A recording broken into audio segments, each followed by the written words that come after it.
বিবাহ। একজন নারীর জীবনে বিবাহের গুরুত্ব কতটা? আসুন আমরা কথা বলি রুক্মিণীকে নিয়ে। একজন নারী যিনি পবিত্র মানসিকতা নিয়ে কাউকে ভালোবেসেছেন, তাকে বিয়ে করতে চেয়েছেন। এবার বিয়ে মানে কাউকে পাওয়া, মানে কারোর হাত ধরে আগামী সমস্ত জীবন তার সাথে কাটিয়ে দেওয়া। এবার আমার হাত ধরে রুক্মিণী বিয়ের সুখ তো নিশ্চয়ই পেয়েছে, কিন্তু ওর এই প্রেমের যাত্রা এর অন্ত হলো না, বরং তা শুরু হলো। এবার রুক্মিণীর জীবনে সেই অধ্যায় শুরু হয়ে গেছে যেখানে ওকে সেই মানুষকে বুঝতে হবে যার হাত ধরে সমস্ত জীবন অতিবাহিত করার সিদ্ধান্ত নিয়েছে সে। এবার এরকম একটা সময় প্রত্যেকের জীবনে এসে থাকে। প্রত্যেকের মানে আপনারও। আপনার জীবনেও এমন এক সময় আসবে, তার জন্য তৈরি থাকুন। নিজের মনে যা যা বিকার আছে তা কোথাও ত্যাগ করে আসুন, আর পরিশুদ্ধ ভালোবাসা দিয়ে, পবিত্র মন দিয়ে নিজের জীবন সাথীকে বোঝার চেষ্টা করুন, কোনো আশা না রেখে। যদি এরকম করতে পারেন তবেই কঠিন পরীক্ষায় উত্তীর্ণ হবেন, নয়তো নয়। রাধা রাধা। অনেকে আমাকে অনেকবার জিজ্ঞেস করেছেন যে কানাই, রুক্মিণী হলো তোমার অর্ধাঙ্গিনী, তাহলে কেন ওর এই যাত্রা এত কঠিন হলো? কেন তোমার এই অগাধ অখণ্ড ভালোবাসা পাওয়ার জন্য ওকে এত কঠিন পরীক্ষার সম্মুখীন হতে হলো? আসুন আমি আপনাকে একটা কথা বোঝাই।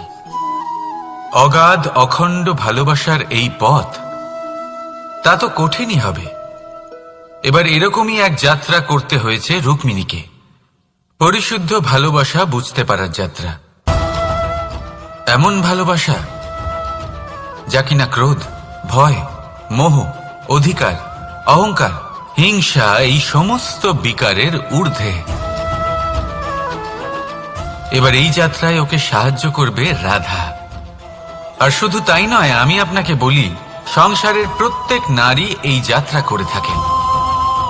এবার যে নারী এই যাত্রার শেষ পর্যন্ত পৌঁছতে পারেন, তিনি এক উচ্চ স্তরে পৌঁছে যেতে পারেন, যেখানে তাকে বলা হয় অর্ধাঙ্গিনী।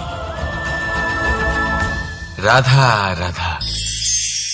সমস্যা। এবারে বলুন, সমস্যা কার জীবনে নেই? প্রত্যেকের জীবনে সমস্যা থাকেই। হ্যাঁ ঠিক আছে, জীবন আছে যখন, তখন সময়ের সাথে সমস্যাও আসবে, কিন্তু প্রত্যেক সমস্যাই কি সময়ই নিয়ে আসে? না, আপনি সমস্ত সমস্যার দায় সময়কে দিতে পারেন না। বেশিরভাগ সমস্যা তো এমন হয়ে থাকে যাদের আমরা নিজেরাই ডেকে আনি। হে সমস্যা, এসো, আমি তোমার জন্য অপেক্ষা করছি।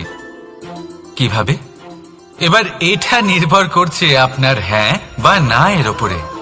বেশিরভাগ সমস্যাই এই জন্য আসে যেহেতু আমরা বারবার হ্যাঁ বলতে থাকি, আর বেশিরভাগ সমস্যা এই জন্যই আসে যেহেতু আমরা সঠিক সময় না বলতে পারি না। সেই জন্য না ভেবে চিন্তে কোনো কথা বা কোনো প্রস্তাবের সমর্থন করলে তা আপনাকে খুব বড় বিপদে ফেলে দিতে পারে। সেইখানেই কখনো না না বলতে পারা তা আপনাকে তার থেকেও বড় বিপদে ফেলে দিতে পারে। তাই মনে রাখবেন এই অত্যন্ত জরুরি শিক্ষা, সব সময় খুব ভেবে চিন্তেই হ্যাঁ বলবেন আর দৃঢ়তার সাথে না বলবেন। আর বিশ্বাস করুন, আপনার জীবন অত্যন্ত সুখময় হয়ে যাবে। তাহলে আসুন আমার সাথে ভালোবেসে বলুন, রাধা রাধা। সাফল্য। সাফল্য এই পৃথিবীতে কে না পেতে চান? প্রত্যেক মানুষ চান যেন সাফল্য নিজে এসে তার কাছে ধরা দেয়। এবার সাফল্য তাদের কাছে এসে ধরা দেয় যারা নিজের পা ধরাতলে রেখে চলেন, যারা স্বপ্নের জগতে বিচরণ না করে বাস্তবের মাটিতে পা রেখে চলেন এবং তাও দৃঢ়তার সাথে। সাফল্য তারা পান না যারা বাড়িতে বসে বসে শুধু স্বপ্ন দেখেন। সাফল্য নিজে থেকে তাদের কাছেই আসে যারা নিরন্তর চেষ্টা করেন, যারা পরিশ্রম করেন আর নিজের এই জীবনকে অন্যের কাছে সফল করে দেখান। তাহলে সিদ্ধান্ত হলো আপনার। সফল সবাই হতে চান, স্বপ্ন সবাই সার্থক করতে চান। স্বপ্ন তখনই সার্থক হয় যখন পরিশ্রম করবেন, আর সাফল্য তখনই আপনার সাথে থাকবে যতক্ষণ আপনি বিনম্র থাকবেন। তাহলে আসুন আমার সাথে ভালোবেসে বলুন, রাধা রাধা। এই পুষ্প দেখতে পাচ্ছেন আপনি? কি সুন্দর এই পুষ্প। সবাই চায় এরকম কোনো এক পুষ্প সে নিজের করে নেবে, নিজের কাছে রাখবে। এবার ভাবুন, এই পুষ্প যে সম্মান পায় তা কিসের জন্য পায়? শুধু কি তাকে সুন্দর দেখতে বলে? আসুন আপনাকে একটা কথা বোঝাই। এই ফুল যখন গাছে থাকে তখন এই রূপ আমাদের আকর্ষণ করে। এই ফুল দিয়ে যদি আপনি মালা বানান, কোনো মূর্তিতে দেন, তাহলে তা সম্মানের নিদর্শন হয়। এবার এই ফুলই যদি আপনি বিছানাতে ছড়িয়ে দেন, তাহলে সেই দৃশ্য দেখে সেই সুবাসে আপনার মন পুলকিত হয়ে ওঠে। কিন্তু ভাবুন, এই পুষ্পই যদি আপনি চিতায় সাজান, তাহলে এই পুষ্পকে আর কেউ সম্মান করে না। এ কিরকম কথা? সেই একই পুষ্প এক পরিস্থিতিতে সম্মান পাচ্ছে, এক পরিস্থিতিতে নয়। কেন? কারণ এতেই লুকিয়ে রয়েছে একটা গুরুত্বপূর্ণ শিক্ষা। এর সারমর্ম হলো এটাই যে এই সম্মান ব্যক্তি বা বস্তুকে করা হয় না, সম্মান করা হয় সময় এবং পরিস্থিতিকে। এবার এই যে সময়, তা কখনোই আমাদের বশে থাকে না। আমাদের বশে থাকে পরিস্থিতি। আমাদের পরিস্থিতি কেমন হবে তার সিদ্ধান্ত স্বয়ং আমরাই নিই। আর যেরকম আমাদের পরিস্থিতি হবে সেরকমই আমাদের সম্মান করা হবে। তাহলে আসুন আমার সাথে ভালোবেসে বলুন, রাধা রাধা। আপনি কখনো কোনো ঝর্ণার ধারে বসে থাকুন আর সেই ধ্বনি শুনতে থাকুন। আহা হা হা, সেই ধ্বনি মনকে শান্ত করে দেয়, আমাদের মধ্যে এক আনন্দের সঞ্চার করে। একেই আমি বলি নৈসর্গিক সঙ্গীত। কখনো ভেবে দেখেছেন এই সঙ্গীত উৎপন্ন করার জন্য জলকে কত পরিশ্রম করতে হয়, কি না করতে হয়? ভেবে দেখুন, সেই জল কোথা কোথা থেকে পড়েছে, কত কত পাথরের সাথে ধাক্কা খেয়েছে, কত তীক্ষ্ণ পাথরের সাথে সম্মুখীন হয়েছে, তাকে কিভাবে পার করেছে, নিজের শরীরের সাথে লেগে থাকা সেই পাথরের সাথে কিভাবে সংঘর্ষ করেছে, কিভাবে সামনে এগিয়েছে।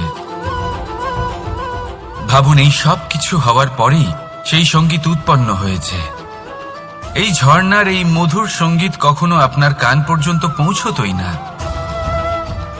যদি সেই জলের বিরোধিতা করার জন্য সেই পাথর না থাকত। এর সারমর্ম কি হতে পারে? সারমর্ম হলো একটাই, এই সব বাধার সম্মুখীন হন, এদের থেকে দূরে পালাবেন না। কারণ এই বাধা হলো নৈসর্গিক। সবার জীবনে এই বাধা রয়েছে, তার সম্মুখীন হন, জীবনের সামনে এগোন। আর আপনিও নিজের ভেতর থেকে সৃষ্টি করুন এই নৈসর্গিক সঙ্গীত, আর এই সংসারে ছড়িয়ে দিন শান্তি আর প্রসন্নতা। রাধা রাধা। সংসারে নিয়তি অনেক কিছু নির্ধারণ করে, যেমন প্রত্যেকটি জিনিসের সীমারেখা। শরীরের মধ্যে থাকা জল, তার মাত্রাও এই নিয়তি নির্ধারিত করে রেখেছে। কি করে? দেখুন, যদি সঠিক সময়ে আপনি পরিশ্রম করে নিজের ঘাম না ঝরান, তাহলে কিছু সময় পরে আপনার চোখের জল অবশ্যই ঝরবে।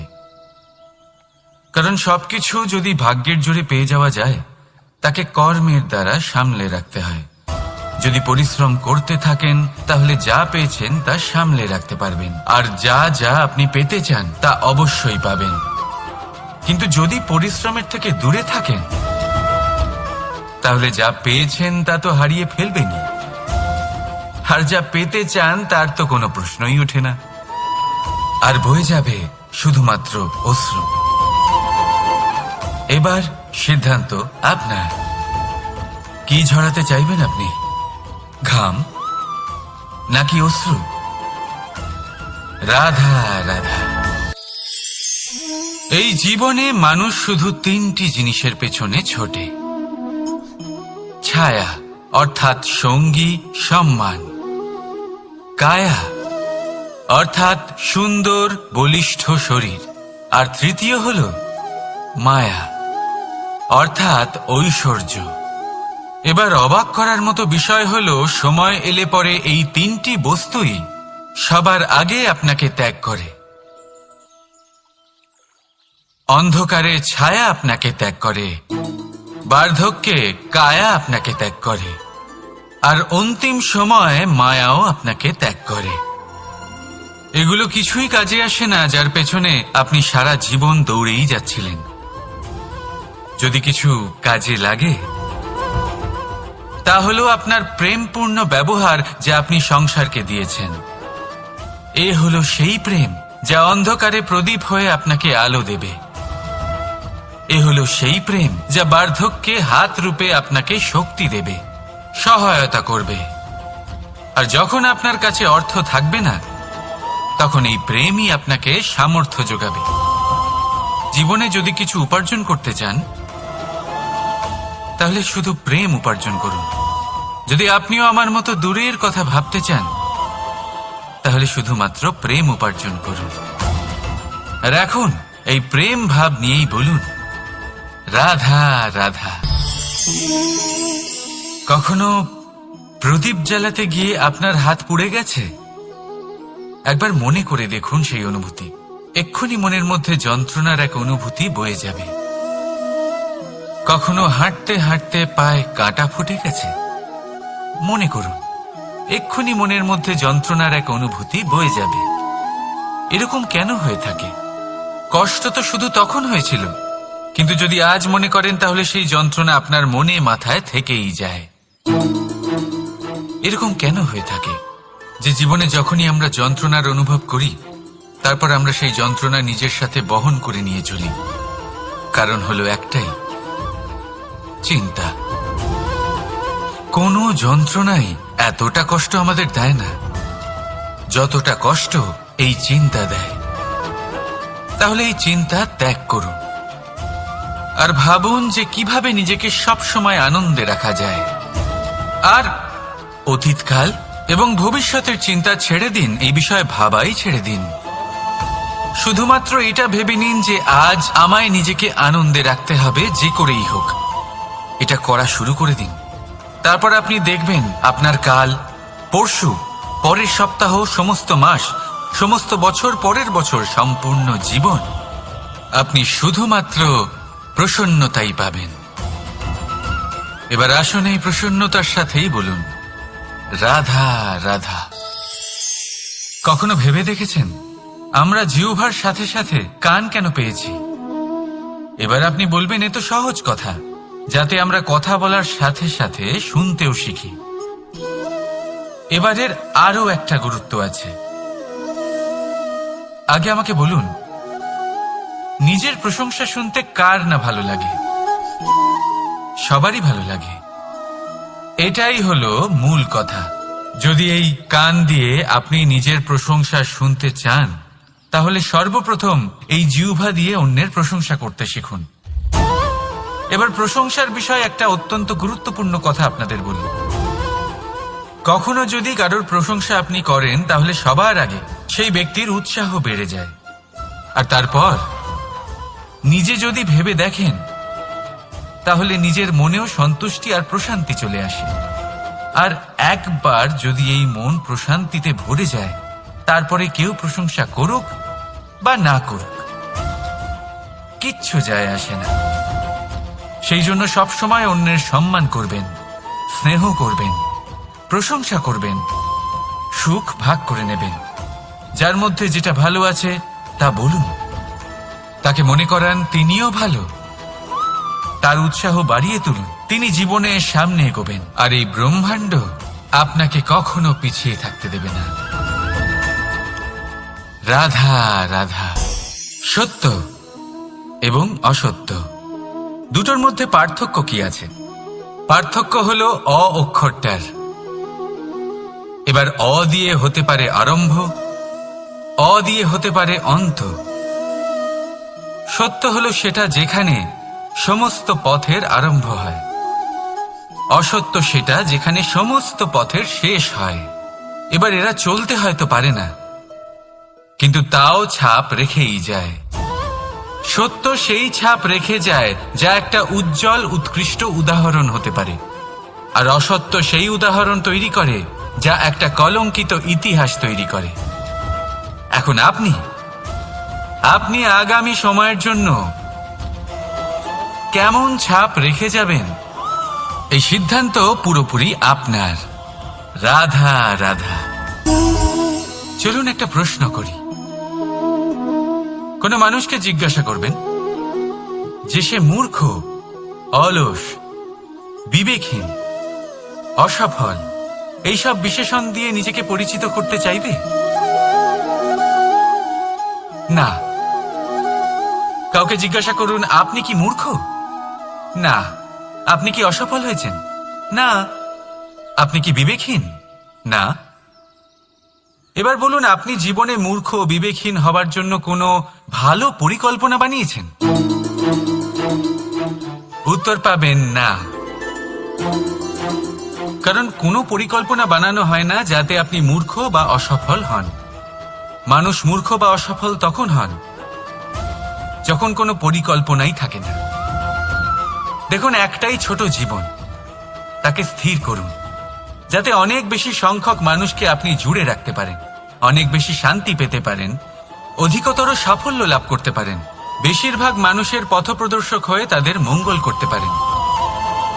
অসফল হয়ে বাড়িতে বসে থাকার চেয়ে ভালো হলো যে আপনি একটা পরিকল্পনা করে অসফল হন, কারণ তখন আপনার কাছে আরও একটা বিকল্প থাকবে, একটা নতুন পরিকল্পনা বানানোর, তাকে সার্থক করার। কারণ এমন কোনো পরিকল্পনা তো অবশ্যই থাকবে যা আপনাকে আপনার লক্ষ্যে পৌঁছে দেবে, তাই তো? রাধা রাধা। সূর্য কারোর জন্য হলেন শক্তিদাতা ঈশ্বর, আবার কোনো প্যাঁচার জন্য হলো চোখ বন্ধ করে দেওয়ার মতো তীব্র আলো। নদী কারোর জন্য হলো তৃষ্ণা মেটানোর স্রোত, আবার কারোর জন্য বন্যারূপী বিনাশকারী আশঙ্কা। সাগর কারোর জন্য হলো নোনা জলের ভাণ্ডার, আবার কারোর জন্য অগন্তি প্রাণী জগতের সম্ভার। প্রশ্ন হলো প্রত্যেক ব্যক্তির জন্য প্রত্যেক অনুভূতি বা বস্তুর সারমর্ম আলাদা কেন হয়ে থাকে? যা কারোর জন্য হলো বিষ তা অন্য কারোর জন্য অমৃত কেন? যা কারোর জন্য অমৃত তা অন্যের জন্য বিষ কেন? উত্তর বড়ই সোজা। আমরা বস্তু বা অনুভূতিগুলিকে সেভাবে দেখি না যেরকম তা হয়ে থাকে। আমরা বস্তু বা অনুভূতিকে সেভাবে দেখি যেরকম আমরা হয়ে থাকি। এবার এর উপায় কি হতে পারে? নিজেকে পরিশুদ্ধ করুন, সব কিছুই শুদ্ধ হবে। রাধা রাধা। প্রেম, ঘৃণা,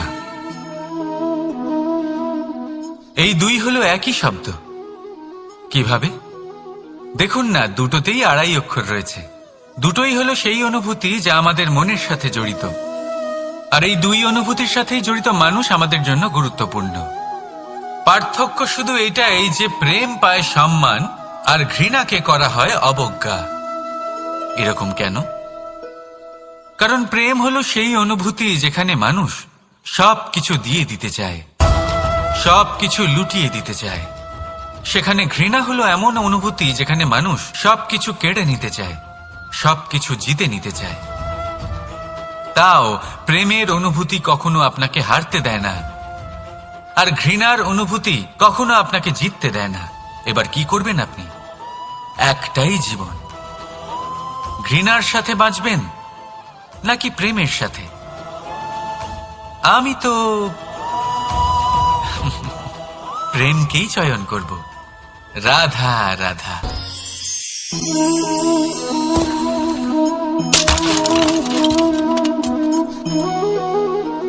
এ কি হলো? আমি আঘাত পেতেই এটা হাত থেকে পড়ে গেল কেন, ভেঙে গেল কেন? এবার আপনি বলবেন এরকমই তো হয়ে থাকে এই জীবনে, এই সংসারে। আঘাত লাগার পরে আমাদের হাতে যা থাকে তা পড়ে যায়। যা তৈরি হয় তা ভেঙেও যায়। কিন্তু এটা কি সত্যি? আপনাকে একটা কথা বলে রাখি, আঘাত পেয়ে পড়ে যাবার পরে সংসারের যে কোনো বস্তুই হাত থেকে পড়ে যাক না কেন, সাফল্য অবশ্যই আসে। যতই খারাপভাবে আপনি পড়ে যান, আপনি আঘাত পান, ভবিষ্যৎ অবশ্যই ভালো হবে। কারণ এই আঘাত, অসফলতা, এই অসুবিধা, এগুলো আমাদের এমন ভাবে পরিশুদ্ধ করে যেমন আগুন সোনাকে করে থাকে। সেই জন্য জীবনে শুধু সামনে এগোতে থাকুন, দৃঢ়তার সাথে এগোতে থাকুন, আর কখনো আঘাত পেয়ে পড়ে যেতে ভয় পাবেন না। কারণ এটা আসন্ন সাফল্যের সংকেত। আর সাফল্য তখনই আসবে যখন আপনি পড়ে যাবেন, যখন আপনি আবার উঠে দাঁড়াবেন এবং আপনি আবার জীবনে সামনে এগোতে থাকবেন। রাধা রাধা। বিবাহ, একজন নারীর জীবনে বিবাহের গুরুত্ব কতটা? আসুন আমরা কথা বলি রুক্মিণীকে নিয়ে। একজন নারী যিনি পবিত্র মানসিকতা নিয়ে কাউকে ভালোবেসেছেন, তাকে বিয়ে করতে চেয়েছেন। এবার বিয়ে মানে কাউকে পাওয়া, মানে কারোর হাত ধরে আগামী সমস্ত জীবন তার সাথে কাটিয়ে দেওয়া। এবার আমার হাত ধরে রুক্মিণী বিয়ের সুখ তো নিশ্চয়ই পেয়েছে, কিন্তু ওর এই প্রেমের যাত্রা, এর অন্ত হলো না, বরং তা শুরু হলো। এবার রুক্মিণীর জীবনে সেই অধ্যায় শুরু হয়ে গেছে যেখানে ওকে সেই মানুষকে বুঝতে হবে যার হাত ধরে সমস্ত জীবন অতিবাহিত করার সিদ্ধান্ত নিয়েছে সে। এবার এরকম একটা সময় প্রত্যেকের জীবনে এসে থাকে। প্রত্যেকের মানে আপনারও। আপনার জীবনেও এমন এক সময় আসবে, তার জন্য তৈরি থাকুন। নিজের মনে যা যা বিকার আছে তা কোথাও ত্যাগ করে আসুন, আর পরিশুদ্ধ ভালোবাসা দিয়ে, পবিত্র মন দিয়ে নিজের জীবন সাথীকে বোঝার চেষ্টা করুন, কোনো আশা না রেখে। যদি এরকম করতে পারেন তবেই কঠিন পরীক্ষায় উত্তীর্ণ হবেন, নয়তো নয়। রাধা রাধা। অনেকে আমাকে অনেকবার জিজ্ঞেস করেছেন যে কানাই, রুক্মিণী হলো তোমার অর্ধাঙ্গিনী, তাহলে কেন ওর এই যাত্রা এত কঠিন হলো? কেন তোমার এই অগাধ অখণ্ড ভালোবাসা পাওয়ার জন্য ওকে এত কঠিন পরীক্ষার সম্মুখীন হতে হলো? আসুন আমি আপনাকে একটা কথা বোঝাই। অগাধ অখণ্ড ভালোবাসার এই পথ, তা তো কঠিনই হবে। এবার এরকমই এক যাত্রা করতে হয়েছে রুক্মিণীকে, পরিশুদ্ধ ভালোবাসা বুঝতে পারার যাত্রা। এমন ভালোবাসা যা কিনা ক্রোধ, ভয়, মোহ, অধিকার, অহংকার, হিংসা, এই সমস্ত বিকারের ঊর্ধ্বে। এবার এই যাত্রায় ওকে সাহায্য করবে রাধা। আর শুধু তাই নয়, আমি আপনাকে বলি, সংসারের প্রত্যেক নারী এই যাত্রা করে থাকেন। এবার যে নারী এই যাত্রার শেষ পর্যন্ত পৌঁছতে পারেন, তিনি এক উচ্চ স্তরে পৌঁছে যেতে পারেন, যেখানে তাকে বলা হয় অর্ধাঙ্গিনী। রাধা রাধা। সমস্যা। এবারে বলুন, সমস্যা কার জীবনে নেই? প্রত্যেকের জীবনে সমস্যা থাকেই। হ্যাঁ ঠিক আছে, জীবন আছে যখন, তখন সময়ের সাথে সমস্যাও আসবে। কিন্তু প্রত্যেক সমস্যাই কি সময়ই নিয়ে আসে? না, আপনি সমস্ত সমস্যার দায় সময়কে দিতে পারেন না। বেশিরভাগ সমস্যা তো এমন হয়ে থাকে যাদের আমরা নিজেরাই ডেকে আনি।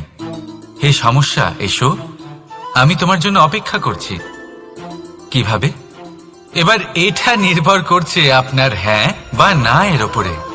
বেশিরভাগ সমস্যাই এই জন্য আসে যেহেতু আমরা বারবার হ্যাঁ বলতে থাকি, আর বেশিরভাগ সমস্যা এই জন্যই আসে যেহেতু আমরা সঠিক সময় না বলতে পারি না।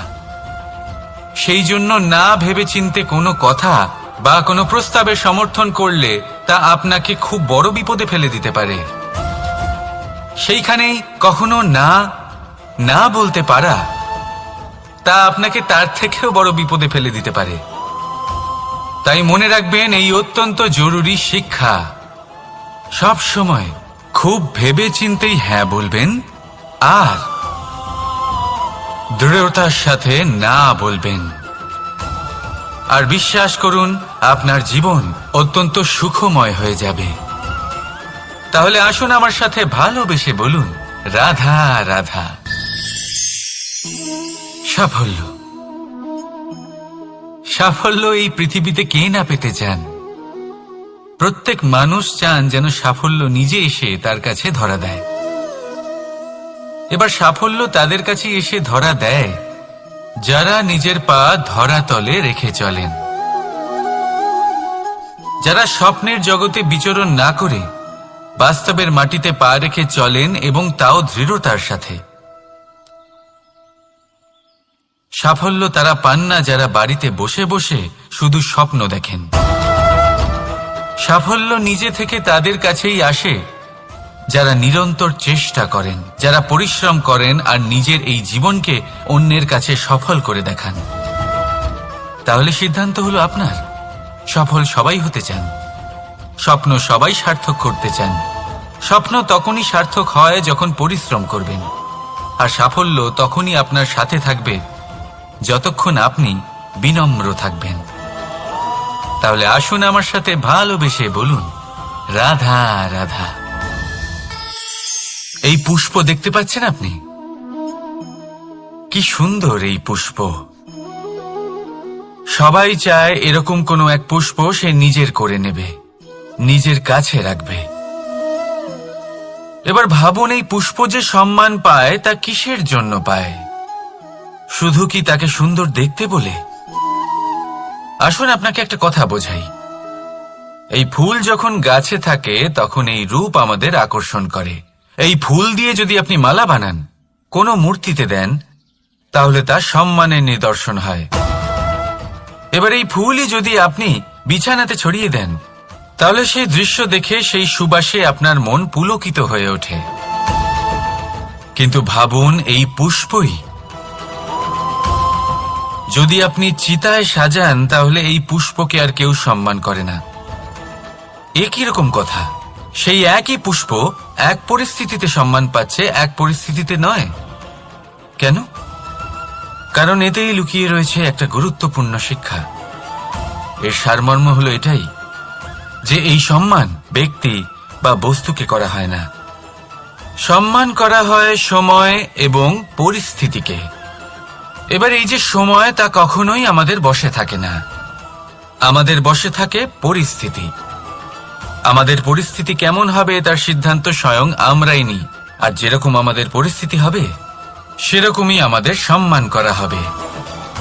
তাহলে আসুন আমার সাথে ভালোবেসে বলুন, রাধা রাধা। আপনি কখনো কোনো ঝর্ণার ধারে বসে থাকুন আর সেই ধ্বনি শুনতে থাকুন।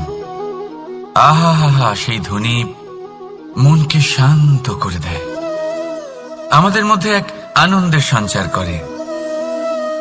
একেই আমি বলি নৈসর্গিক সঙ্গীত। কখনো ভেবে দেখেছেন এই সঙ্গীত উৎপন্ন করার জন্য জলকে কত পরিশ্রম করতে হয়, কি না করতে হয়? ভেবে দেখুন, সেই জল কোথা কোথা থেকে পড়েছে, কত কত পাথরের সাথে ধাক্কা খেয়েছে, কত তীক্ষ্ণ পাথরের সাথে সম্মুখীন হয়েছে, তাকে কিভাবে পার করেছে, নিজের শরীরের সাথে লেগে থাকা সেই পাথরের সাথে কিভাবে সংঘর্ষ করেছে, কিভাবে সামনে এগিয়েছে। ভাবুন, এই সব কিছু হওয়ার পরেই সেই সঙ্গীত উৎপন্ন হয়েছে। এই ঝর্ণার এই মধুর সঙ্গীত কখনো আপনার কান পর্যন্ত পৌঁছতই না যদি সেই জলের বিরোধিতা করার জন্য সেই পাথর না থাকত। এর সারমর্ম কি হতে পারে? সারমর্ম হলো একটাই, এই সব বাধার সম্মুখীন হন, এদের থেকে দূরে পালাবেন না। কারণ এই বাধা হলো নৈসর্গিক, সবার জীবনে এই বাধা রয়েছে। তার সম্মুখীন হন, জীবনের সামনে এগোন। আর আপনিও নিজের ভেতর থেকে সৃষ্টি করুন এই নৈসর্গিক সঙ্গীত, আর এই সংসারে ছড়িয়ে দিন শান্তি আর প্রসন্নতা। রাধা রাধা। সংসারে নিয়তি অনেক কিছু নির্ধারণ করে, যেমন প্রত্যেকটি জিনিসের সীমারেখা। শরীরের মধ্যে থাকা জল, তার মাত্রাও এই নিয়তি নির্ধারিত করে রেখেছে। কি করে? দেখুন, যদি সঠিক সময়ে আপনি পরিশ্রম করে নিজের ঘাম না ঝরান, তাহলে কিছু সময় পরে আপনার চোখের জল অবশ্যই ঝরবে। কারণ সবকিছু যদি ভাগ্যের জোরে পেয়ে যাওয়া যায়, তাকে কর্মের দ্বারা সামলে রাখতে হয়। যদি পরিশ্রম করতে থাকেন, তাহলে যা পেয়েছেন তা সামলে রাখতে পারবেন, আর যা যা আপনি পেতে চান তা অবশ্যই পাবেন। কিন্তু যদি পরিশ্রমের থেকে দূরে থাকেন, তাহলে যা পেয়েছেন তা তো হারিয়ে ফেলবেনই, আর যা পেতে চান তার তো কোনো প্রশ্নই ওঠে না, আর বয়ে যাবে শুধুমাত্র অশ্রু। এবার সিদ্ধান্ত আপনার। কি ঝরাতে চাইবেন আপনি? ঘাম নাকি অশ্রু? রাধা রাধা। এই জীবনে মানুষ শুধু তিনটি জিনিসের পেছনে ছোটে: ছায়া অর্থাৎ সঙ্গী সম্মান, কায়া অর্থাৎ সুন্দর বলিষ্ঠ শরীর, আর তৃতীয় হল মায়া অর্থাৎ ঐশ্বর্য। এবার অবাক করার মতো বিষয় হল, সময় এলে পরে এই তিনটি বস্তুই সবার আগে আপনাকে ত্যাগ করে। অন্ধকারে ছায়া আপনাকে ত্যাগ করে, বার্ধক্যে কায়া আপনাকে ত্যাগ করে, আর অন্তিম সময়ে মায়াও আপনাকে ত্যাগ করে। এগুলো কিছুই কাজে আসে না যার পেছনে আপনি সারা জীবন দৌড়েই যাচ্ছিলেন। যদি কিছু কাজে লাগে, তা হলো আপনার প্রেমপূর্ণ ব্যবহার যা আপনি সংসারকে দিয়েছেন। এ হলো সেই প্রেম যা অন্ধকারে প্রদীপ হয়ে আপনাকে আলো দেবে। এ হলো সেই প্রেম যা বার্ধক্যে হাত রূপে আপনাকে শক্তি দেবে, সহায়তা করবে। আর যখন আপনার কাছে অর্থ থাকবে না, তখন এই প্রেমই আপনাকে সামর্থ্য যোগাবে। জীবনে যদি কিছু উপার্জন করতে চান, তাহলে শুধু প্রেম উপার্জন করুন। যদি আপনিও আমার মতো দূরের কথা ভাবতে চান, তাহলে শুধুমাত্র প্রেম উপার্জন করুন। আর এখন এই প্রেম ভাব নিয়েই বলুন, রাধা রাধা।